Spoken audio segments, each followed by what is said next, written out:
చాలామంది పూజ చేసిన, అభిషేకం చేసిన, పారాయణ చేసిన, ధ్యానం చేసిన మనస్సు లగ్నం కావట్లేదు అంటారు కదా.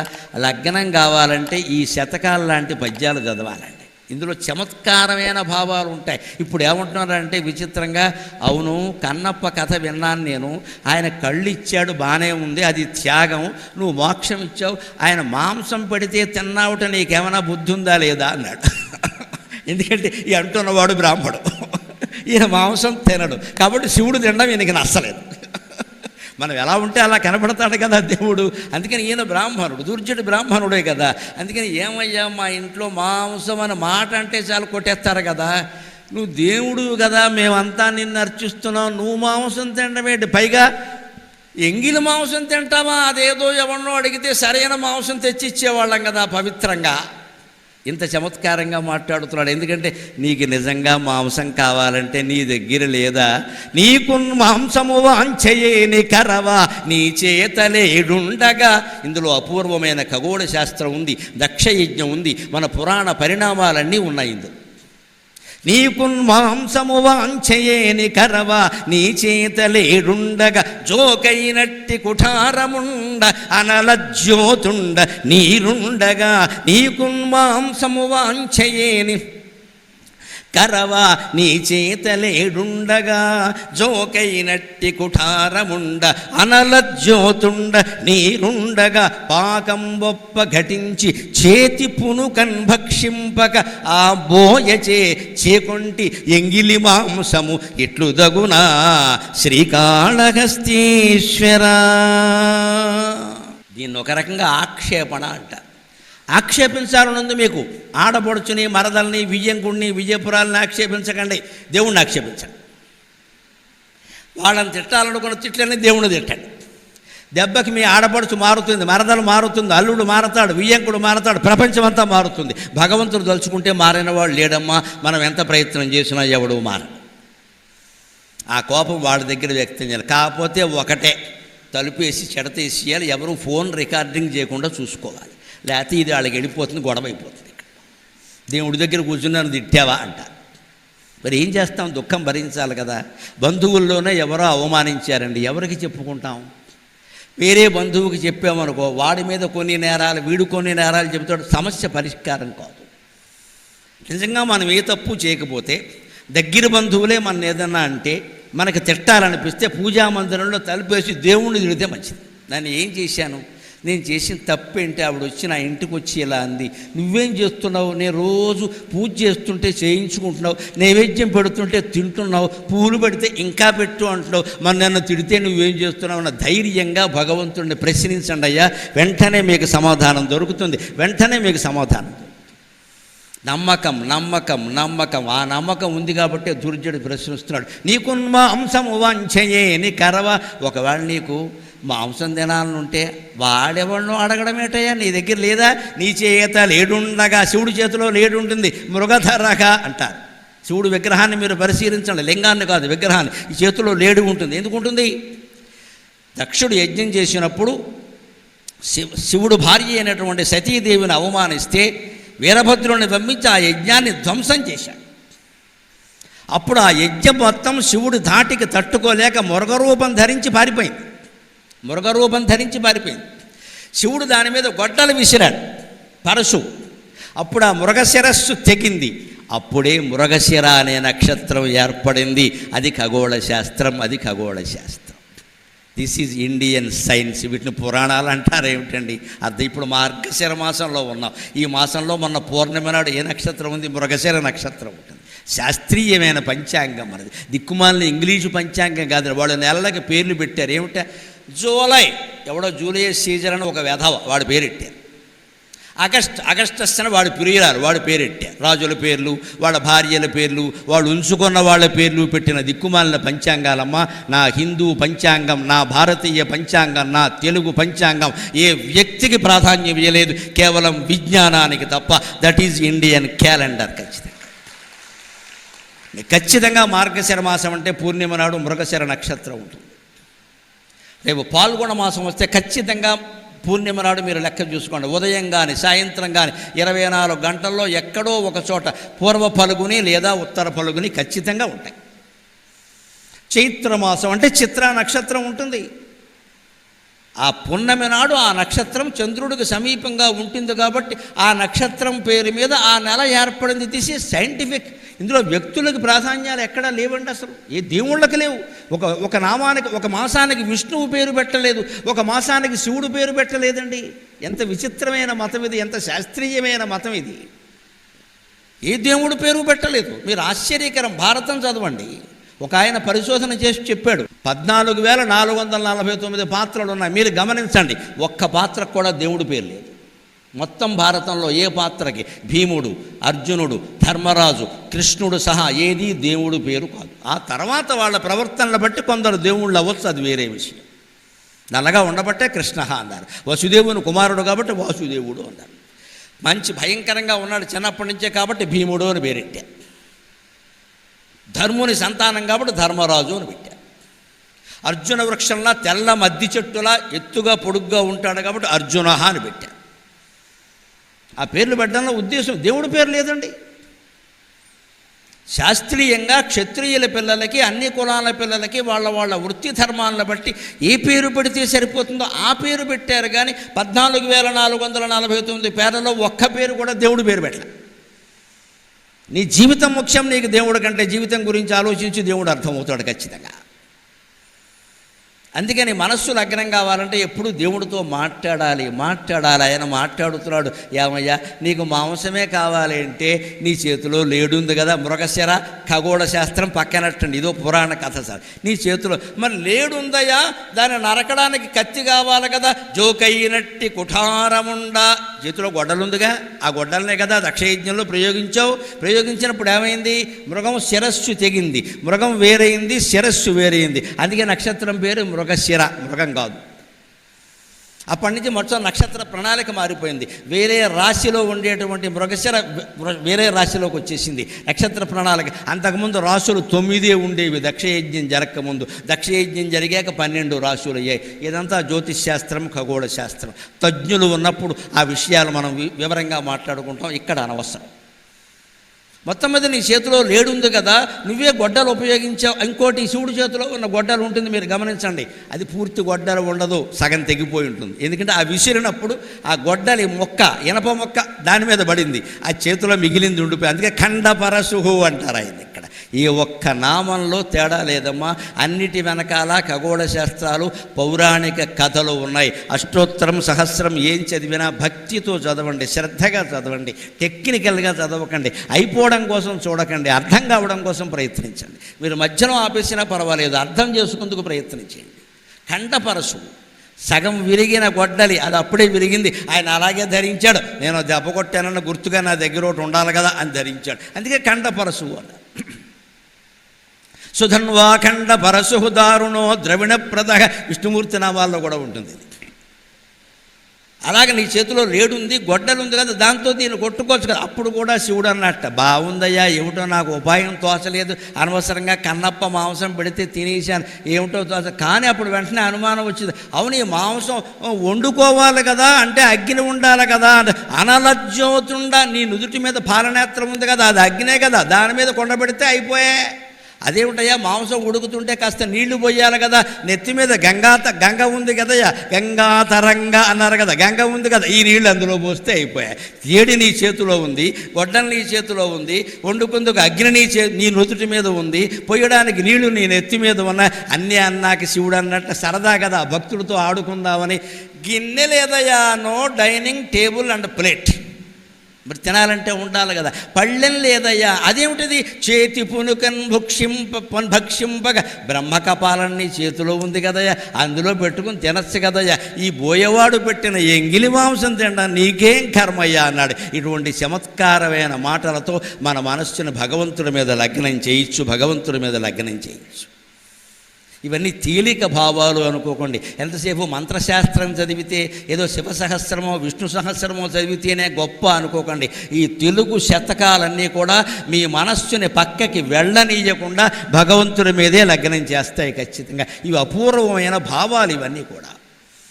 ఆ భావాలు ఇచ్చినటువంటి దుర్జటికి మనం ఏమిచ్చి రుణం తీర్చుకోలేమండి. అందుకే ఒక్క మాట చెబుతున్నాడు ఆయన, నువ్వు ఇంత గొప్ప పద్యం చెప్పావు నా మీద, కన్నప్ప ఎంగిలి మాంసం పెట్టినప్పుడు నాకు ఇవన్నీ తోసలా, లేకపోతే ఆ పనే చేసేవాడిని, అందుకని నీకేం కావాలో కోరుకో అన్నట్టు దుర్జటిని. అప్పుడేమన్నాడో తెలుసా, రాజపదవి ఇమ్మని అడగలేదు, అలసాని పెద్దన కంటే నాకు గొప్ప గండపిండేరం వేయమని అడగలేదమ్మా. ఏమన్నాడో తెలుసా, నాకేమి ఇయ్యద్దు, నా దగ్గరే కొన్ని ఉన్నాయి, అవి నువ్వు తీసుకో, ఇప్పటికే తలనొప్పితో చస్తున్నాను నేను, నాకేమి ఇయ్యద్దు, నా దగ్గరే కొన్ని ఉన్నాయి. ముఖ్యంగా నా దిక్కుమాలిన బుద్ధి ఉంది, అది ఎలాంటిదంటే, రోసి రోజదు కామినీ జనుల తారుణ్యోరు సౌఖ్యంబులన్ పాసి పాయదు పుత్రమిత్ర జన సంపద్భ్రాంతి నీకున్ భ్రీతిగా సత్కృతులు పాసి పాయదు పుత్రమిత్ర జన సంపద్భ్రాంతి వాంఛాలతల్ కోసి కోయదు నామనంబు అకట నీకున్ భ్రీతిగా సత్కృతులు చేసి చేయదు దీని త్రుళ్ళడపవే శ్రీకాళహస్తీశ్వర. మన మనస్సులో ఉండే బలహీనతలు, చాపల్యాలు అన్నీ పద్యం రూపంలో చెబుతున్నాడు, గమనించండి. రోషి రోయదు కామినీ జనుల తారుణ్య ఉరు సౌఖ్యంబులన్. మనం గ్రంథాలు చదివినప్పుడు, ప్రవచనాలు విన్నప్పుడు, ముఖ్యంగా ఒక వయస్సు వచ్చిన దంపతులు ఏమనుకుంటారో తెలుసా, చాలు అనుభవించినంతకాలం సంపాదించాం, మొగుడో పెళ్ళామో అంటాను, ఇంక దూరంగా ఉంటే మంచిది, ఏదో రామ కృష్ణ అంటారండి. మళ్ళీ రాత్రికి తయారు నమశివాయ. ఉన్నమాట మాట్లాడుకుందాం, ఏముంది ఇందులో? ఎన్నిసార్లు అనుభవించాం, ఎప్పటికీ తీరదండి దిక్కుమాలిన వాంఛ. ఒకవేళ తీరిందనుకో, అస్తమానం ఒకళ్ళ అయితే బాగుండ, ఈ దిక్కుమాలిన ఆలోచనలు కూడా వస్తున్నాయి ఈ మధ్యన, మొత్తం సంసారాలు బద్దలైపోతున్నాయి. అందుకే ఆ మనస్సును భగవంతుడికి అర్పించాలి. నిజాయితీగా దేవుడు ముందు ఒప్పుకోవాలి, తప్పు ఒప్పుకుంటున్నాడే. నా మనస్సు ఎలాంటిదంటే, కామినీ జనుల తారుణ్యోరు సౌఖ్యంబులన్. యవ్వనంలో అందంగా ఉండేటువంటి స్త్రీల పట్ల ఉండే కాంక్ష ఉందంటే ఉంది, లేదంటే లేదు. రోసి రోయదు. ఓసారి కావాలనిపిస్తుంది, ఓసారి తప్పు అనిపిస్తుంది. చెప్పేస్తున్నాడమ్మా మొహమాటం లేకుండా. మనం చెప్పగలమా? ఎవరితోనో చెప్పొద్దండి. పూజామందిరంలో చెప్పలేరా? మీరు ఒక్కరే ఉండగా కూడా చెప్పలేరా? ఎంతసేపు సంస్కృతమే చదవాలి, పారాయణే చేయాలి, మంత్రోపదేశం పొందాలనే పిచ్చి ఆలోచన వదిలేయండి అమ్మా. మీ ఇంట్లో పూజామందిరంలో ఉండే దేవుడి విగ్రహాలతో మీరు మాట్లాడండి. మీరు మాట్లాడితే బొమ్మలు మీ అమ్మలు అవుతాయి, ఖచ్చితంగా మీతో మాట్లాడతాయి, మీకు అనుగ్రహం కలుగుతుంది.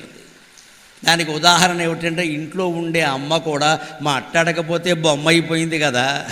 ఇంట్లో మన అమ్మ ఉందండి, మా నాన్నగారు ఉన్నారు, మాట్లాడకపోతే ఏమవుతారు? మేము బొమ్మలం అయిపోయాం, ఎవరో మాట్లాడట్లేదు ఇక్కడ అనుకుంటారు కదా. మరి మాట్లాడినప్పుడు అమ్మ బొమ్మ అవడం నిజమైతే, మాట్లాడితే బొమ్మ అమ్మ అవుతుంది కదండి. ఈ తర్కం నిజమైతే ఆ తర్కము నిజమే. మన భక్తులు, మన ఋషులు, మన కవులు భగవంతుడితో మాట్లాడారు. ఆ మాటలే ఇవన్నీ. నా మనస్సే నీకు అర్పిస్తానయ్యా, చచ్చిపోతున్నాను దీంతో పడలేక. దీనికి కామసుఖం కావాలంటే ఓసారి కావాలంటుంది, ఓసారి పరమవైరాగ్యంతో మాట్లాడుతుంది. ఏం చెప్పాలి? అంతేకాదు, పాశీపాయదు పుత్రమిత్ర జన సంపద్భ్రాంతి. పుత్రుల మీద, పుత్రికల మీద, మిత్రుల మీద, ఇతర బంధువుల మీద, సంపదల మీద కాంక్ష ఉందా అంటే ఉంది, లేదంటే లేదు. ఒక్కోసారి ఇలాంటివన్నీ విన్నప్పుడు దీన్ని ఏమంటారు? పురాణ వైరాగ్యం అంటారు. ఉంది నిజంగా, కొడుకు అంత ఇచ్చాం, వాడు ఏం చేశాడు మనకి అని భార్యాభర్త ఇద్దరు కూర్చొని మాట్లాడుకుంటారు. మళ్ళీ ఒక 24 గంటలు గడిచేసరికి, ఏమిటో అబ్బాయి ఫోనే చేయలేదు, మరి నీకు ఎందుకే గొడవ? ఇప్పుడు కొడుకు అంత ఇచ్చాం, ఏం చేశాడని నువ్వే అంటున్నావు, మళ్ళీ వాడు ఫోన్ చేయలేదని బాధపడుతున్నావు. ఇదే మానవ బలహీనత. అంచేత పుత్రులు, మిత్రులు, పుత్రికలు, బంధువులు, సంపదలు, వీటి మీద మనకి వాంఛ ఉందంటే ఉంది, లేదంటే లేదు. ఇటువంటివి విన్నప్పుడు ఎందుకు ఇవన్నీ అనిపిస్తుంది. మళ్ళీ ఇక్కడి నుంచి వెళ్ళగానే, నేను లేవగానే ఒకసారి దులుపుతాను కదా, పంచకేమన్నా అంటుకుందేమో అని మీరు దులిపేస్తారు, గొడవ లేదు, అయిపోయింది. వెళ్ళిపోతుంటే ఎవరో స్కూటర్ ఎక్కి వెళ్ళిపోతారు, భార్యాభర్తను. ఆవిడ అంటుంది, పాపం గరికపాటి వారు ఎంత బాగా చెప్పారో, 3 రోజులేటి ఇటువంటివి 30 రోజులు పెట్టాలి, నీ సొమ్మేం పోయింది, నువ్వు ఇచ్చుకో తెలుస్తుంది అంటావు. ఆ భర్త ఏమంటాడు? ఒక కిక్కు కొట్టి, నువ్వు ఊరికో మాట్లాడకుండా, సరే అన్న వద్దా, ఊరికి ఇంట్లో ఉండమంటే ఉండవు, చంపేస్తావు పట్టుకుని ఇక్కడ అంటే. మొత్తం నేను చెప్పిన 2 గంటల ప్రసంగం ఒక కిక్కుతో పోగొట్టిన ఆ మగమహారాజుకి నమస్కారం, ఆ పురుషోత్తముడికి నమస్కారం. మొత్తం పోయింది. ఊరుగా మాట్లాడకుండా ఊరికే తయారవుతావు ప్రతిదానికి. ఇక్కడ అలా చెప్పినందుకు ఆయనకి చాలా ఇస్తారు. నీకేమి ఇస్తారు, నాకేమి ఇస్తారు ఇక్కడ అంటే ఆ ఇచ్చేదానికోసం వస్తామా? నేను మొహమాటం లేకుండా చెబుతున్నానండి. ఆ ఇచ్చేది నాకు హైదరాబాదులో కూడా ఇస్తారు. నా ఇంట్లో నేనున్నా నాకు వస్తాయమ్మా, మాకు యూట్యూబ్ అన్నీ ఉన్న ఇబ్బంది ఏం లేదు ఇక్కడ. కానీ ఈ సంస్థ అన్నా, చిత్తూరు ప్రజలన్నా నాకు ఒక ప్రత్యేకమైన అభిమానం. అందుకే వారు అడగగానే నేను కాదని అనలేదు, యాతనైనా వచ్చాను. ఎందుకంటే చాలామంది వస్తారు, చాలా శ్రద్ధగా వింటారు. విషయం తెలిసిన వాళ్ళు వస్తారు, అజ్ఞానులు కాదు. కొంత చదివిన వాళ్ళు వస్తారు, కొంతమంది అయినా నాకు తెలుసు. అటువంటి ప్రజలు వింటున్నారంటే నాకు కష్టపడడం చాలా ఆనందంగా ఉంటుంది. అన్ని చోట్ల అలా ఉండలేం. మనస్సును నిజాయితీగా భగవంతుడికి చెప్పాలి ఉన్న లోపాలని. నువ్వు వద్దంటే వద్దంటుంది, కాదంటే కావాలంటుంది, ఏం పడతాం అంతేకాదు. వాంఛాలతలను కోసి కోయదు నా మనంబు. కోరికలు నా మనస్సులో ఉన్నాయా అంటే కొన్ని ఉన్నాయి, కొన్ని లేవు, కోసి కోయదు. అంతేకాదు నీకును ప్రీతిగా సత్కృతులు చేసి చేయదు నా మనంబు. అకట నీకును ప్రీతిగా చేసి చేయదు, సత్కృతులు చేసి చేయదు. పోనీ మనం శివుడికి ప్రీతిగా ఏమన్నా చేసామంటే చేస్తామండి. లక్షపత్రి పూజ చేస్తే వెళతాం, అభిషేకం చేస్తే వెళతాం, ఉపవాసం ఉంటాం, అన్నీ చేస్తున్నాం. కానీ బయటికి రాగానే మన ప్యాకెట్ మందే, మన బెట్టింగ్ మందే, మన పేత్వం మందే. ఏమిటో శివరాత్రి నాడు కూడా పుచ్చుకోలేకుండా ఉండలేకపోతున్నావురా అంటాడు. అది కూడా శివుడు లీల అని వేసేస్తాడు శుభ్రంగా. అయ్యి బాబోయ్, వీడికి నమస్కారం, వీడి వేదాంతానికి నమస్కారం. అది కూడా శివుడు లీల, వీడిని తాగమని శివుడు చెప్పాడు అనమాట. మనం చేసే పనులన్నీ అలాగే అనుకుంటాం. ఇంత ఇబ్బంది పడుతుందయా నా మనస్సు, దీని త్రుళ్ళడపమే శ్రీకాళహస్తీశ్వర. ఈ మనస్సు త్రుళ్ళు, ఇది అవివేకంతో ఎగిరెగిరి పడుతుంది. దీన్ని ఇంకెవ్వరు ఆపగలరయ్యా, నువ్వు తప్ప అంటున్నాడు. ఇంకో మాట, ఇవన్నీ కొన్ని వ్యసనాలు. ఈ స్త్రీ సాంగత్యమైనా లేకపోతే ఇంకోటైనా కొన్ని వ్యసనాలు. ఇవన్నీ వాంఛాలత. ఏ వ్యసనాలు లేనంత మాత్రాన్ని అంతా సత్యమే మాట్లాడిన వాడైనా సరే, నియమనిష్టలు కలిగిన వాడైనా సరే, జీవితాన్ని కేవలం సత్ప్రవర్తనతో గడిపినంతలో సరిపోదండి. అంతిమంగా పొందవలసిన ఆత్మజ్ఞానం పొందాలి. పొందకపోతే ఈ సత్ప్రవర్తన, ఈ జీవితం కూడా దండగే. కొందరికి అనుమానం ఉంటుంది, మేము మంచివాళ్ళమండి, మేము పరోపకారం చేస్తాం, దాన ధర్మాలు కూడా చేస్తాం, అన్నీ బాగానే ఉన్నాయండి, నా భార్య, నేను, పిల్లలు అంతా బాగానే ఉన్నామండి, అంత స్వార్థపరులం కాదు, మా సొమ్ములు మేము కాపాడుకున్నాం, ఎవరాస్తి మేము మింగలేదు, ధర్మంగానే జీవిస్తున్నాం. కానీ మాకెందుకో భగవంతుడి మీద నమ్మకం లేదండి, దీనివల్ల ఏమైనా నష్టమా అంటారు. పెద్ద నష్టం ఉంది ఖచ్చితంగా.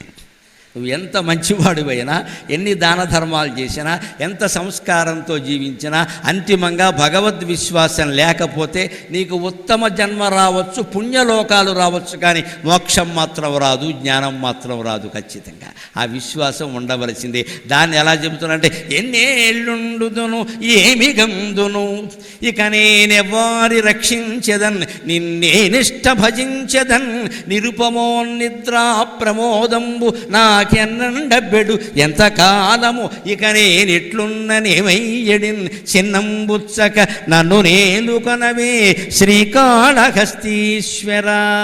మంచి వాళ్ళకు కూడా మేము ధర్మంగానే ఉంటున్నాం, మేము నియమనిష్టలతో ఉంటున్నాము, ఎవరికి అయినా సరే నీకు భక్తి జ్ఞాన వైరాగ్యాలు లేకపోతే జీవితం దండగా. ఎందుకని? ఇది సత్వగుణం అంటారు. మనం మంచిగా ఉండడం, సత్యమే మాట్లాడడం, ధర్మానికి కట్టుబడి ఉండడం, ఇటువంటి మాటలన్నీ వినడం, జీవితంలో అనుసరించడం, దీన్ని ఏమంటారు? సత్వగుణం అంటారు. మనిషి సత్వగుణానికి కూడా అతీతంగా ఎదగాలి.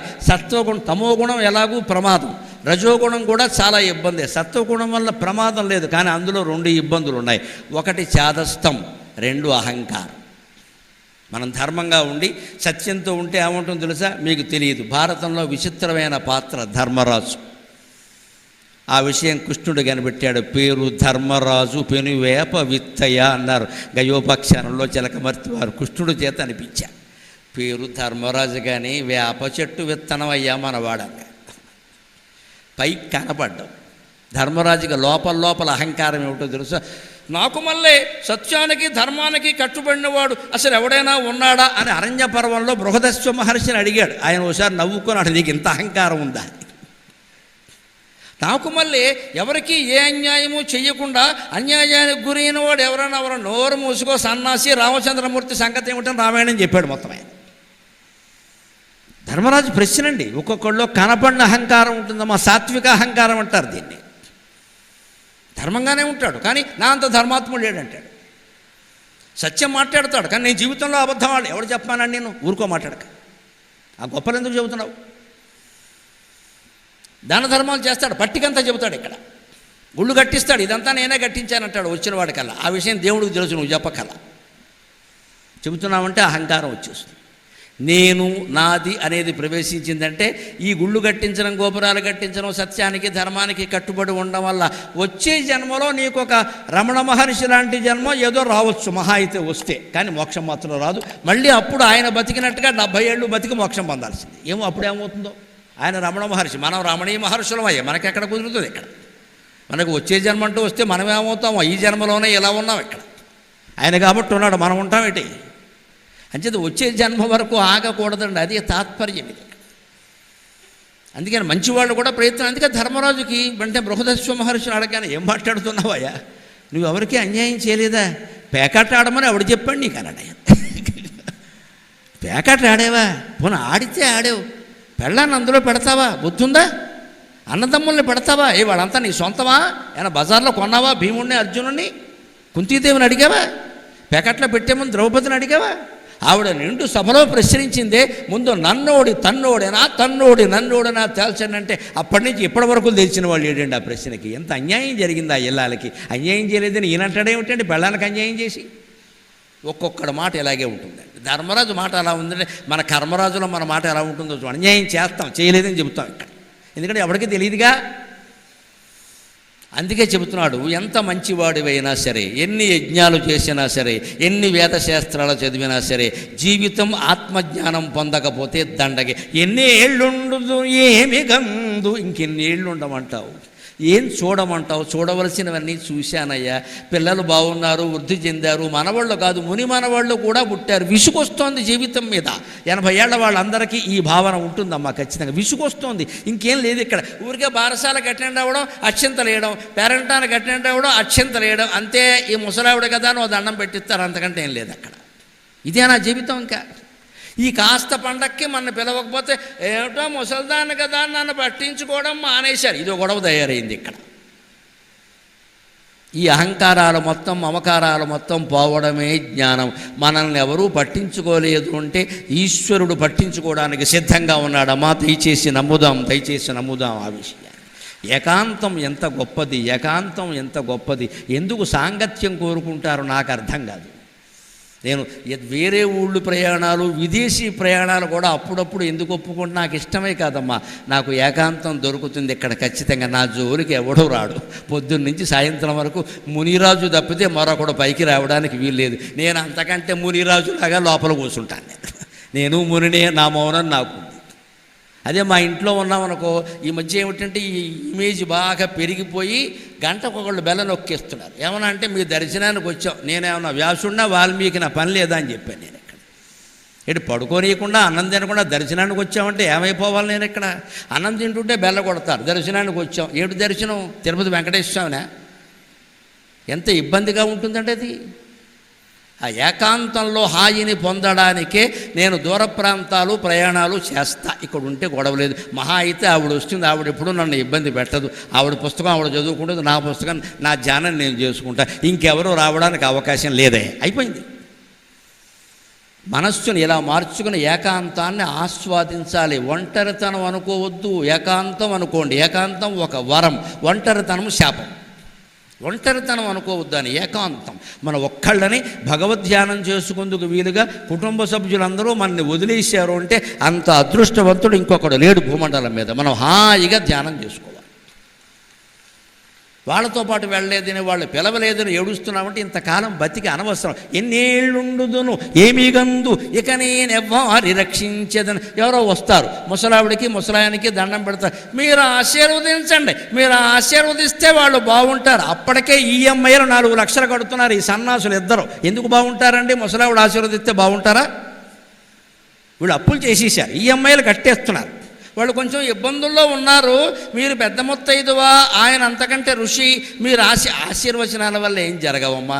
మన ఆశలు తగ్గితేనే ఏదన్నా జరుగుతుంది. ఖచ్చితంగా నన్ను నమ్మండి. దయచేసి సెంటిమెంట్లు పెంచుకోకండి. ఆశీర్వచనం ఊరికే గౌరవం. మీరు నమస్కరిస్తారు, పెద్దవాళ్ళు ఆశీర్వాదం, అంత మాత్రం జరిగిపోతుందా? మన బతుకు మనమే పాడు చేసేసుకుని నెల ఈఎంఐలు విపరీతంగా పెట్టేసేసి ఎదుటి వాళ్ళని ఆశీర్వదించండి అంటే ఏమిటది? అందుకని నేను ఎవరి రక్షించేదని, ఎవరో పెద్దవాళ్ళు వస్తారు ఆశీర్వదించమంటారు, ఏమైపోతుంది నేను ఆశీర్వదిస్తే? ఏం చేయమంటావు పరమేశ్వర? ఎన్నేళ్ళు ఉండాలి, ఏం చూడాలి, ఎవరిని రక్షించాలి? ఎంత నిజాయితీగా ప్రశ్నిస్తున్నాడో దుర్జటి మన తరఫుని. ఏమి గందుని కనేరెవ్వారి రక్షించదన్ నిన్నే నిష్ఠ భజించదన్. నిన్ను ఏ రకమైన నిష్ఠతో భజించాలో కూడా నాకు అర్థం కావట్లా. పైగా ఇవాళ చూడండి, టీవీలు వచ్చాక కాదమ్మా, యూట్యూబులు వచ్చాక ఆధ్యాత్మికంగా కూడా వెర్రివెధవలను చేసేస్తున్నారు అందరినీ కూడా. ప్రతి వాడు ఒకడు తయారవుతాడు, ఒకడు గడ్డం పెంచుతాడు, ఒకడు గడ్డం తీసేస్తాడు, ఒకడు కాషాయం కడతాడు, ఒకడు ఆకుపచ్చ బట్ట కడతాడు, కొత్త రకం ఉపదేశాలన్నీ చేస్తాడు. మా దగ్గరికి రండి, మేము ధ్యానం చేయిస్తాం. వాడు బాగుపడతాడమ్మా, మనం బాగుపడం ఖచ్చితంగా. మన చేత ధ్యానం చేయించడానికి వాడేవాడండి, మనం చేయలేమండి ధ్యానం. ఒక్క మాట మొహమాటం లేకుండా చెబుతున్నా, 10,000 మంది కాదు, 1000 మంది కాదు, 10 మంది కాదు, మరో మనిషి పక్కన ఉన్నాడు అంటే దాన్ని పరధ్యానం అంటారమ్మా, ధ్యానం అనరు. ఖచ్చితంగా ధ్యానం ఎప్పుడు ఏకాంతంగా జరగాలి. మీ అంతట మీరే చెయ్యాలి. దానికి రూపాయి కట్టవలసిన అవసరం లేదు. మీ ఇంట్లో మీరు కూర్చుంటే చాలు. అందుకే నిన్నేనిష్ట భజించేదను. ఈ ధ్యానాలకి, ఈ అభిషేకాలకి, ఈ పూజలకి దేవుళ్ళు లొంగిపోతే చాలా జరిగేవి. ఇప్పటికే దుర్మార్గులు కూడా గుళ్ళో కడుతూనే ఉన్నారు, దండాలు పడుతూనే ఉన్నారు. వాళ్ళందరినీ దేవుడు కాపాడుతాడు అనుకోవడం పొరపాటండి. అలా కాపాడు. అందులో వెంకటేశ్వర స్వామి అస్సలు కాపాడు. వాడు ఇచ్చిన కానుకలన్నీ తీసుకుంటాడు, వాడిని చెంచలు కూడా తోసేస్తాడు. నమశివాయ, నీ పాపం నీదే, నా పుణ్యం నాదే అంటాడు. అంతే లెక్క. కలవు వెంకటనాయక. కలియుగంలో సరైన దేవుడు రాముడు, శివుడు అంతా అమాయకులండి పాపం. వెంకటేశ్వర స్వామి ఉంటాడు, దెబ్బ కొట్ట అంతే లెక్క. డబ్బు నాకు ఇచ్చేయి, నువ్వు అక్కడికి పో. దాని పేరు ఎవడు పెట్టాడో అద్భుతంగా పెట్టాడు. మనస్సు చంచలమైన వాడు చంచల కూడాకి పెడతాడు, నిశ్చలమైన వాడు ఇంట్లో ఉంటాడు గొడవ లేకుండా. పాపమే, పుణ్యమేనండి. గుళ్ళోకి వెళ్ళి కిరీటాలు చేయిస్తే, ఆభరణాలు చేయిస్తే పాపాలు బాగుండు. అలా పోతే దేవుడు ఎందుకండి, ధర్మశాస్త్రం ఎందుకండి, కర్మసిద్ధాంతం ఎందుకు, 18 పురాణాలు ఎందుకు, వ్యాస భగవానుడు ఎందుకమ్మా? అనుమానం లేకుండా మాట్లాడండి. ప్రలోభ పెట్టద్దండి సమాజాన్ని. సమాజం ధర్మంగా నడవడం కోసం మేము ప్రవచనాలు చెప్పాలి, మిమ్మల్ని అజ్ఞానంలో ముంచడానికి కాదు. ఇక్కడ ఏ పాపం ఎన్ని క్షేత్రాలు తిరిగినా పోదండి, అనుభవించి తీరాల్సిందే. ఒకటే లెక్క, పాపం చెయ్యకుండానే ఉండాలి. అందుకు ఈ ప్రవచనం మీకు ఉపయోగపడుతుంది. ఖచ్చితంగా నేను చెప్పాలి. పూర్తి చిత్తశుద్ధితో ఉంటే తప్ప భగవంతుడు కరుణించడండి, అనుమానమే లేదా విషయంలో. నిన్నేనిష్ట భజించదు. అంతేకాదు, నిరుపమో నిద్రా ప్రమోదంబు నాకెన్నండబ్బెడు. నిరుపమ ఉన్నిద్రా ప్రమోదంబు ఇందాక చెప్పుకున్నా, మళ్ళీ దాన్ని కాస్త కొనసాగిస్తా. నిద్ర అంటే తెలుసు మనకి. ఉన్నిద్ర అంటే యోగ నిద్ర. ఇందాక విష్ణుమూర్తి గురించి చెప్పామే. గాఢ నిద్రలో ఉన్నప్పుడు దాన్ని చూడగలగడాన్ని ఉన్నిద్ర అంటారు. అందులో మునిగిపోయి పడుకుంటే జంతువులాగే పడుకున్నాం, అనుమానం వెళ్ళ. రోజు అలా పడుకుంటూనే ఉన్నాం. మనకి తెలియకుండానే గాఢ నిద్ర మనకి చాలా సుఖాన్ని ఇస్తుంది కదా, అనుమానం ఏం లేదు. పొద్దున లేచాక ఏమన్నాం, రాత్రి ఒళ్ళు తెలియకుండా నిద్ర పట్టేసింది. అదే ఆ ఒళ్ళు తెలియకుండా పట్టే నిద్ర నీ మనస్సు తెలిసే విధంగా పడితే దాన్ని సమాధి అంటారు.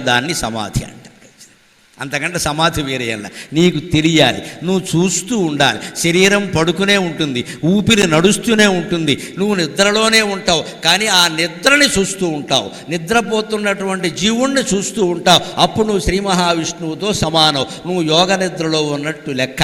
అది నిరుపమో నిద్రా ప్రమోదంబు. నిరుపమ అంటే ఉపమానం లేదు, దానికి సాటి లేదు. నాకెన్నండెబ్బెడు ఆ నిశ్చల సమాధి అంటారే, ఒక షిరిడీ సాయి పొందాడు, ఒక జిడ్డు కృష్ణమూర్తి గారు పొందారు, ఒక రమణ మహర్షి పొందారు. అటువంటి సమాధి నాకు ఎప్పుడు దొరుకుతుందయ్యా? ఎన్నాళ్ళు ఏడవాలి ఇంకా ఎలాగా? ఎంతకాలము ఇక నేనెట్లుందని వయ్యడిన్, ఎంతకాలం ఇంకా బతుకుండమంటావు? ఇప్పుడు ఎలా ఉంటే మాత్రం ఏమిటట? చిన్నం బుత్సక నన్ను నేలుకొనవే శ్రీకాళహస్తీశ్వర.